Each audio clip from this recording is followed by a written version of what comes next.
si. Aboo kee kootu gamana.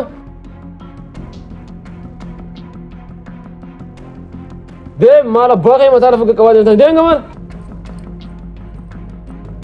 Dhagee si sa inni koo waan anti hin beeku ajaja xiyyaan alatti biyya kana keessa mixiinoo kan sosoonu hin beekunni. Kaminni naan jaa dhagaa nagarree ati haa China moo maal jettanii nan beeyta waan anti akka baddasan. Diresen China dhufuu qofaa miti akka jawwee mammaramanii kanaafuu haalli kun na yaachisee jira nu. Atuu nan beeytu jechuudha fa waan anti hin beeytu jechuudha. Ay boos akkas jechuu kiyyaa miti bara. Morma kanaan sirraa muraani sii galee dhagoo jirtaami deebii gat deebii na dhagii sittiin himaa fuula keessatti ajaja xiyyaan alatti biyya kana keessatti mixiinoo sosoonu sii galee dhagoo jirtaami an kun jarri China mitiiti Ameerikaa Awurooppaa fa'aatti haa dabalatanii harka tokko bira qabi harka tokkoon rarraasee akka luucaadhaatiin bitee sigarta si galee dhagoo jirtaami ati waa kiyyaan beeytu nin beeka Chaayinaan Itoophiyaa tura akka miskiina turte ni beektaami ummata miskiina ture Chaayinaa bofa maramtee kana isaanii miskiina ture anaatu pirezidaantii biyya sanii hin baay'ee kanaan beektu zamana kana dhalatteemi fadhiitoo anaatu godhee fi pirezidaantii balaachoo nama jaama keenya kun isii qabaafin isarraa kaasee kaan irra gore si galee harka tokkoon akka luucaadhaan rarraaseetiin fida jaraanis gizee hiisha biyyaa fattastan fidaati as kaayaa jeen dhageesse dhagoo jirtaami bakka harka tokkoon rarraasee fidaati. Dubboos hojii ana abdeenis ni jirti. Ummata akkanatti qoshaasha akkana jajjabootti ablee fudhattaa takka godheetiin lafa haa gijeen jee dheetiin lafa haa si galee asuman neegi akka qanyuuritti nama sodaatiin fottee ishee qabsiin dhufee hangaan dhufutti mataa akka qanyuuritti muugin deemachi ta'e nama luucaadhaan rarraaseetiin fida.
rakkoo jira moo maali? Oyyo. Maal naan galle? Wallahi billahi wanta kan jenne an ma taatanii tin dhufe malee kaa wallahi. Maaltu rakkoo jira moo naan galle malee? Anamu wallahi nama biraata wallahi billahi.